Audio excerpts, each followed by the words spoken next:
पौराणिक कथाओं में भगवान विष्णु धर्म, सत्य और दया के प्रतीक हैं। ये कहानी एक ऐसे अहंकारी राजा की है जिसने अपनी शक्ति के घमंड में सब कुछ भुला दिया और उसका सामना भगवान विष्णु से हुआ। ये कहानी हमें दया और क्षमा के महत्व का पाठ पढ़ाती है। राजा अभिमन्यु एक शक्तिशाली और धनी राजा था। उसने अपने शासनकाल में कई युद्ध जीते थे और अपना साम्राज्य विस्तार किया था। अपनी जीतों पर इतना गर्वित हुआ कि वो अहंकार से अंधा हो गया। वो खुद को देवताओं से भी ऊपर समझने लगा। एक दिन अभिमन्यु ने घोषणा की कि वह एक ऐसा यज्ञ करेगा जिसमें वह स्वयं को देवताओं के समान बना देगा। उसने पूरे राज्य में यज्ञ की तैयारियां शुरू कर दी। ये बात भगवान विष्णु को नागवार गुजरी। उन्होंने अभिमन्यु को दंड देने और उसे दया का पाठ पढ़ाने का फैसला किया। वे एक गरीब ब्राह्मण का रूप धारकर राजा के दरबार में पहुंचे। ब्राह्मण ने राजा से यज्ञ में भिक्षा मांगी। अभिमन्यु ने अहंकार में घमंडी से उत्तर दिया, मैं यज्ञ में देवताओं को ही भिक्षा देता हूं। तुम्हारे जैसे साधारण मनुष्यों के लिए यहां कोई जगह नहीं है। भिक्षा से वंचित ब्राह्मण दुखी होकर लौटने लगा, परंतु उसका दुख देखकर भगवान विष्णु ने एक लीला रची। उन्होंने धरती पर एक स्वर्ण की सुई गिरा दी। अभिमन्यु की नजर स्वर्ण की सुई पर पड़ी।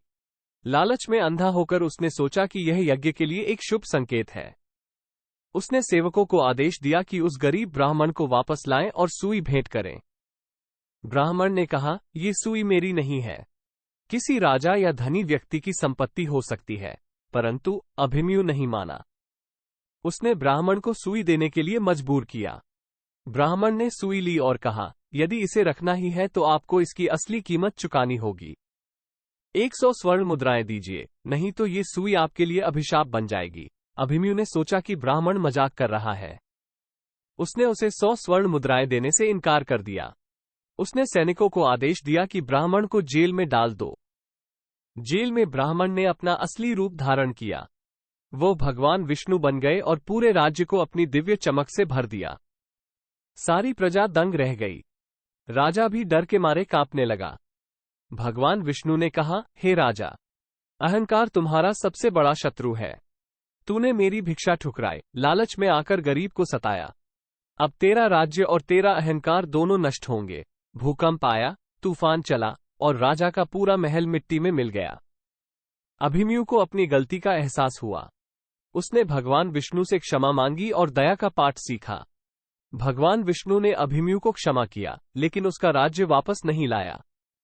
उन्होंने कहा, दंड भोगना ही पड़ता है, पर दया का रास्ता हमेशा खुला रहता है।